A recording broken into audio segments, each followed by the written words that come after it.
Assalamualaikum warahmatullahi wabarakatuh. Sahabat relung jiwa yang dirahmati Allah.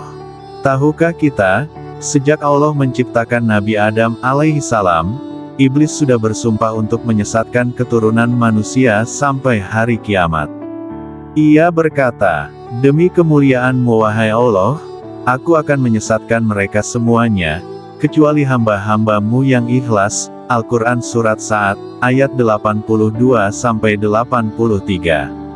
Artinya, setiap hari kita berperang. Musuh kita bukan manusia, melainkan setan yang tidak terlihat. Lalu, apa senjata ampuh agar kita tidak kalah dalam peperangan batin ini? Senjata yang satu adalah iman dan ikhlas. Iman adalah benteng pertama. Selama hati kita kokoh dengan keyakinan kepada Allah, rayuan setan akan lemah. Setan bisa menggoda siapa saja, tapi tidak berdaya terhadap hamba yang ikhlas. Ikhlas dalam beribadah artinya melakukan semua amal hanya untuk Allah, bukan karena pujian atau keuntungan dunia. Jika amal kita ikhlas, maka setan tidak bisa merusaknya. Allah berfirman, "Sesungguhnya tipu daya setan itu lemah." Al-Quran Surat An-Nisa, ayat 76. Tipu daya setan hanya kuat terhadap hati yang lemah. Ketika iman kita rapuh, setan mudah masuk melalui pintu syahwat, amarah, iri hati, dan cinta dunia. Tapi bila hati kita dipenuhi iman, cahaya tauhid akan membakar bisikan setan. Ibnul Qayyim berkata, setan hanya bisa berkuasa atas orang yang berpaling dari mengingat Allah dan mengikuti hawa nafsu. Sedang ikhlas, rahasia yang membuat setan tak berdaya. Ingat sumpah iblis ketika diusir dari surga. Ia berkata kepada Allah, "Aku akan sesatkan mereka semua, kecuali hamba-hamba-Mu yang ikhlas." Al-Quran Surat Sa'ad, ayat 82-83. Ayat ini menegaskan, ikhlas adalah kunci kebal dari rayuan setan. Orang yang salat karena Allah, setan tidak bisa menipunya dengan riya. Orang yang sedekah karena Allah, setan tidak bisa menggodanya dengan pamer. Orang yang berdakwah karena Allah, setan tidak bisa menjatuhkannya dengan pujian. Ikhlas itu ibarat tameng transparan, setan tidak bisa melihat celah untuk masuk. Bayangkan ada dua orang yang sama-sama salat tahajud. Yang pertama, ia salat supaya dilihat orang lain dan dipuji. Yang kedua, ia salat dalam kesunyian malam, hanya untuk Allah. Salat orang pertama mungkin terlihat indah di mata manusia, tapi di mata Allah kosong nilainya. Sedangkan salat orang kedua kecil sekalipun, nilainya sangat besar karena ikhlas. Setan bisa membuat kita beramal banyak tapi sia-sia, jika tidak ikhlas. Maka senjata pertama adalah memastikan hati kita lurus. Sedangkan cara memperkuat iman dan ikhlas adalah tingkatkan dalam bertauhid, selalu yakin hanya Allah yang memberi rezeki, keselamatan, dan pertolongan. Biasakan muhasabah, tanya diri sendiri, untuk siapa aku melakukan amal ini? Banyak berdoa, seperti halnya Rasulullah mengajarkan cara berdoa. Ya Allah, jadikanlah amalanku ikhlas hanya untuk-Mu, dan jangan jadikan untuk selain-Mu di dalamnya sesuatu pun. Juga mendekatlah dengan majelis ilmu, karena iman akan bertambah dengan ilmu. Senjata kedua, adalah zikir dan membaca Al-Quran. Allah berfirman, "Sesungguhnya orang-orang yang bertakwa, bila mereka ditimpa was-was dari setan, mereka ingat kepada Allah, maka ketika itu juga mereka melihat kebenaran." Al-Quran Surat Al-A'raf, ayat 201. Setan sangat lemah ketika kita berzikir. Bacaan ta'awuz, "A'udzubillahi minasyaitonir rajim," menjadi tameng langsung dari Allah. Begitu pula membaca Al-Quran, terutama surah Al-Baqarah, bisa membuat setan lari dari rumah kita. Rasulullah bersabda, perumpamaan orang yang berzikir kepada Allah dengan orang yang tidak berzikir adalah seperti orang hidup dan orang mati. Hadis riwayat Bukhari. Artinya, zikir itu menghidupkan hati, sementara kelalaian membuat hati mati, dan hati yang mati adalah sarang setan. Zikir itu tameng langsung dari godaan setan. Allah berfirman, sesungguhnya orang-orang yang bertakwa, apabila mereka ditimpa was-was dari setan, mereka segera ingat kepada Allah, maka seketika itu juga mereka melihat kebenaran. Al-Quran Surat Al-A'raf, ayat 201. Ayat ini menegaskan bahwa zikir bukan hanya bacaan di lisan, tapi juga kesadaran hati. Ketika marah ingat Allah, maka setan kalah. Ketika gelisah ingat Allah, hati pun tenang. Ketika tergoda ingat Allah, bisikan setan pun lenyap. Maka setiap kali kita mengucapkan, Auzubillahi minasyaitonir rajim, setan terbakar, karena itu adalah tameng langsung dari Allah. Sedang membaca Al-Quran, itu cahaya yang mengusir kegelapan setan. Rasulullah bersabda, janganlah kalian jadikan rumah seperti kuburan. Sesungguhnya setan lari dari rumah yang dibacakan di dalamnya surah Al-Baqarah. Hadis riwayat Muslim, setan tidak tahan dengan bacaan Al-Quran, terutama surah Al-Baqarah. Karena Al-Quran adalah cahaya, sedangkan setan hidup di kegelapan. Membaca Al-Quran setiap hari bagaikan menyalakan lampu di hati dan rumah kita, sehingga setan tidak betah tinggal di sekitarnya. Rasulullah mengajarkan banyak zikir pagi dan petang sebagai benteng dari godaan setan.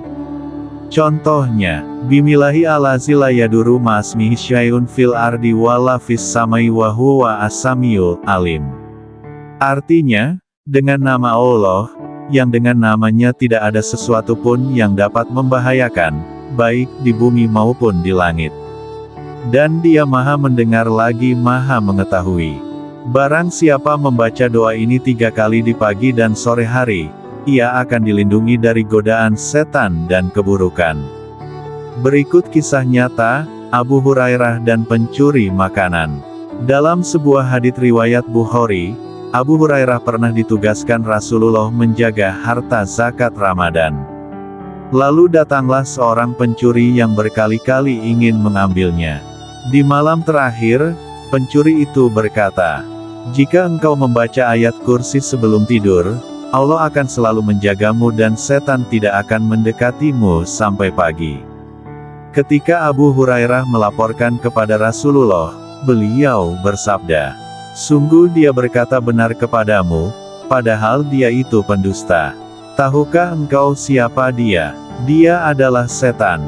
Kisah ini menunjukkan betapa membaca Al-Quran, khususnya ayat kursi, adalah senjata ampuh melawan setan.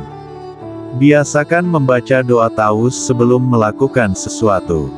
Jadikan zikir pagi dan petang sebagai rutinitas. Baca Al-Quran setiap hari, walaupun hanya beberapa ayat. Bacalah surah Al-Baqarah di rumah, terutama ayat terakhirnya. Perbanyak kalimat zikir, subhanallah, alhamdulillah, Allahu Akbar, la ilaha illallah. Senjata ketiga adalah salat khusyuk dan tepat waktu. Salat adalah tiang agama sekaligus benteng dari setan. Rasulullah bersabda, batas antara seorang hamba dengan kekafiran adalah meninggalkan salat. Hadis riwayat Muslim. Setan selalu berusaha mengganggu salat kita, mengantuk, lalai, terburu-buru, bahkan lupa rakaat. Namun, ketika kita salat dengan khusyuk dan tepat waktu, setan kehilangan celah untuk masuk.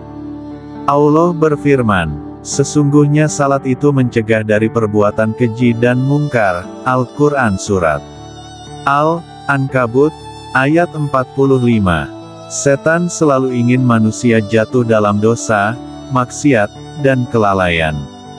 Namun, orang yang menjaga salat tepat waktu, akan dilindungi Allah dari jebakan setan. Salat itu ibarat penjaga gerbang hati. Semakin sering kita salat, semakin sedikit celah bagi setan untuk masuk. Setan tidak tinggal diam. Justru ketika seorang hamba berdiri salat, setan mendekat untuk mengganggu. membuat lupa rakaat, membisikkan pikiran dunia, membuat salat jadi tergesa-gesa, membisikkan rasa bosan dan malas.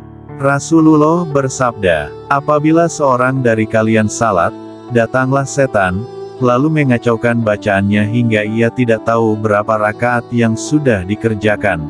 Hadis riwayat Bukhari Muslim. Inilah bukti bahwa salat adalah medan perang terbesar melawan setan. Salat bukan sekadar gerakan fisik, melainkan hubungan hati dengan Allah. Bila salat tanpa khusyuk, hati kosong, setan mudah menang. Bila salat khusyuk, hati terikat pada Allah, setan pun kalah. Khusyuk berarti menghadirkan hati, merenungi bacaan, dan sadar bahwa kita sedang berdiri di hadapan Allah. Ibnul Qayyim berkata, sejauh mana seorang hamba khusyuk dalam salatnya, sejauh itulah salat melindunginya dari godaan setan. Sedang sholat tepat waktu, itu benteng yang menguatkan. Setan sangat suka menunda-nunda, nanti saja salat, masih ada waktu. Tunggu selesai kerja dulu. Tunggu ngantuk hilang dulu. Akhirnya waktu habis, salat pun tertinggal. Padahal Rasulullah bersabda ketika ditanya tentang amal yang paling dicintai Allah. Salat pada waktunya. Hadis riwayat Bukhari Muslim. Salat tepat waktu adalah senjata yang membuat setan kalah sebelum sempat mengganggu. Berikut ini kisah nyata, setan dan azan. Dalam hadits sahih, Rasulullah bersabda, apabila azan dikumandangkan, setan lari terbirit-birit sambil mengeluarkan kentut, agar tidak mendengar azan. Ketika azan selesai, ia kembali. Ketika iqamah dikumandangkan, ia lari lagi, lalu kembali hingga mengganggu orang yang salat. Hadis riwayat Bukhari Muslim. Hadits ini menunjukkan betapa salat yang diawali dengan azan dan iqamah membuat setan lari ketakutan. Sedang cara melatih salat khusyuk dan tepat waktu adalah segera menjawab panggilan azan tanpa menunda, berwudu dengan tenang dan penuh kesadaran, membaca doa sebelum salat, Allahumma aini ala zikrika wa syukrika wa husni ibadatik. Memahami arti bacaan salat agar hati terhubung. Hindari tergesa-gesa, salatlah dengan perlahan dan tenang. Senjata keempat adalah menjaga pandangan dan hati. Setan masuk melalui mata dan hati. Mata, jika tidak dijaga, akan menjerumuskan pada syahwat. Hati, jika dibiarkan lalai, akan menjadi pintu masuk bisikan buruk. Allah memerintahkan kaum mukminin untuk menundukkan pandangan. Al-Quran Surah An-Nur, ayat 30-31. Menjaga hati dengan tawakal, sabar, dan syukur juga merupakan benteng yang membuat setan putus asa. Dalam ayat berikutnya, Allah juga memerintahkan hal yang sama kepada wanita beriman. Mengapa? Karena pandangan adalah panah beracun setan. Sekali mata memandang hal yang haram, hati bisa tergoda. Sekali hati tergoda, pikiran akan terganggu. Sekali pikiran terganggu, nafsu akan membara. Dan disitulah setan bertepuk tangan, karena ia berhasil membuka pintu dosa. Sedang hati adalah singgasana iman atau sarang setan. Rasulullah bersabda, ketahuilah, dalam jasad ada segumpal daging. Jika ia baik, maka baiklah seluruh jasad. Jika ia rusak, maka rusaklah seluruh jasad. Ketahuilah, itulah hati. Hadis riwayat Bukhari Muslim. Hati ibarat istana raja. Jika dijaga bersih, setan tidak bisa masuk. Tapi jika dibiarkan kotor oleh iri, dengki, sombong, atau cinta dunia berlebihan, maka setan akan menjadikannya markas. Ibnul Qayyim berkata, setan berputar-putar di sekitar hati manusia. Jika ia mendapati hati kosong dari zikir, ia segera masuk dan tinggal di sana. Seorang pemuda yang tidak menjaga pandangan pada media sosial terjerumus pada syahwat yang tak terkendali. Seorang saudara yang hatinya dipenuhi iri maka mudah dihasut setan untuk memutus silaturahmi. Seorang hamba yang hatinya dipenuhi cinta dunia, maka lupa akhirat, terjebak dalam kesibukan yang melalaikan. Inilah strategi setan, mengotori hati agar cahaya iman redup, lalu menjadikannya sarang bisikan dosa. Dan berikut ini, cara menjaga pandangan dan hati. 1. Tundukkan pandangan dari yang haram, baik di dunia nyata maupun di dunia maya.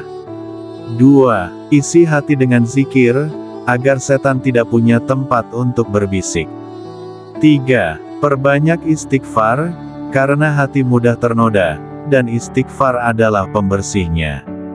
4. Jauhi iri, dengki, dan sombong, karena itu adalah makanan favorit setan. 5. Tumbuhkan rasa syukur dan sabar, dua sifat yang paling dibenci setan. Ketika Zulaikha menggoda Nabi Yusuf alaihi salam, pintu terkunci, godaan begitu kuat. Namun Allah berfirman, sungguh wanita itu telah bermaksud kepadanya, dan Yusuf pun bermaksud kepadanya, andai kata tidak melihat tanda dari Tuhannya. Demikianlah kami palingkan darinya keburukan dan kekejian. Sesungguhnya dia termasuk hamba-hamba kami yang ikhlas. Al-Quran Surat Yusuf, ayat 24. Lalu apa yang menyelamatkan Nabi Yusuf? Itu adalah hatinya yang ikhlas dan pandangannya yang dijaga. Senjata yang kelima, adalah doa dan perlindungan dari Allah. Senjata terakhir dan paling kuat adalah doa. Kita tidak bisa melawan setan dengan kekuatan sendiri, hanya Allah yang mampu melindungi kita. Rasulullah mengajarkan doa perlindungan, di antaranya, Bimillahi alazi la yaduru ma'asmihi syai'un fil ardi wala fis samai wa huwa as-samiul alim. Artinya, dengan nama Allah, yang dengan namanya tidak ada sesuatu pun yang membahayakan di bumi maupun di langit. Dia maha mendengar lagi maha mengetahui. Barang siapa membaca doa ini 3 kali di pagi dan sore hari, maka ia akan terlindungi dari godaan setan. Sahabat relung jiwa, inilah 5 senjata ampuh melawan rayuan setan. 1. Iman dan ikhlas. 2. Zikir dan Al-Quran. 3. Salat khusyuk tepat waktu. 4. Menjaga pandangan dan hati. 5. Doa perlindungan. Jika kita istiqomah menggunakannya, insya Allah setan tidak akan mampu menjerumuskan kita. Semoga Allah selalu melindungi kita dari segala tipu daya mereka. Wassalamualaikum warahmatullahi wabarakatuh.